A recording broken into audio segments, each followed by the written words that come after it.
সহিহ হাদিসের মসজিদ, এটা সহিহ হাদিসের মসজিদ না, এটা মসজিদে দেরার। রাসূলের যুগে মসজিদে দেরার ভাঙার যেই হুকুম, বর্তমান যুগে আহলে হাদিসের মসজিদ ভেঙে গুড়িয়ে দেওয়ার একই হুকুম। নারায়ে তাকবীর, নারায়ে রিসালাত, ইয়া রাসূলুল্লাহ।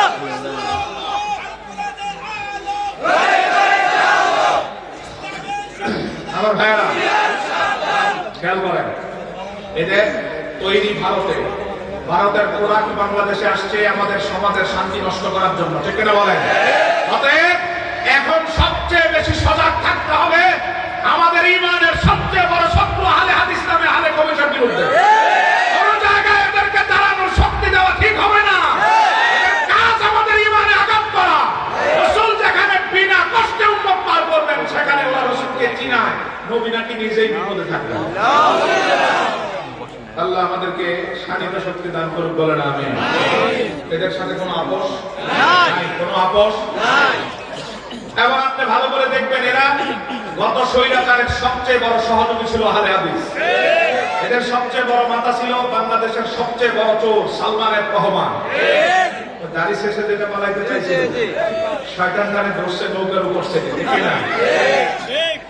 হাজার হাজার কোটি টাকা দিয়ে এই মতবাদ, খ্রিস্টীয় মতবাদ এবং ইসরায়েলের গুপ্তচরের মতবাদ বাংলাদেশে প্রচার করার জন্য এই শয়তান চেষ্টা করেছে।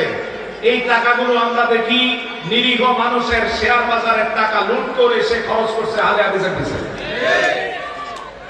আল্লাহ আমাদের বোঝার তৌফিক দান করে, বলেন আমিন।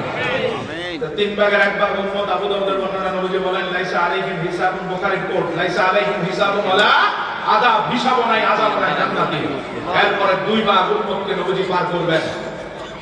নবীজি সাল্লাল্লাহু আলাইহি ওয়াসাল্লাম দুই ভাগ উম্মতকে কিভাবে পার করবেন তার বর্ণনা আছে। আমি একটা হাদিস বলি, তিরমিজি সহিহ বর্ণনা, এটাও সহিহ হাদিস।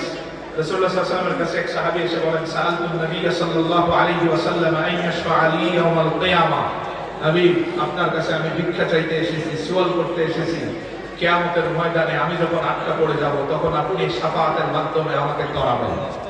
সুবহানাল্লাহ, সুবহানাল্লাহ। খেয়াল করবেন শব্দটা, আলেমরা বুঝেন ভালো করে। সাআলতুন নবী, আমি সওয়াল করছি, চাচ্ছি, ভিক্ষা চাচ্ছি রাসূলের কাছে, নবীর কাছে চাচ্ছি শাফাআত। আর 1400 বছর পরে আহলে হাদিস কয় নবীর কাছে সুপারিশ চাওয়া নাকি হারাম।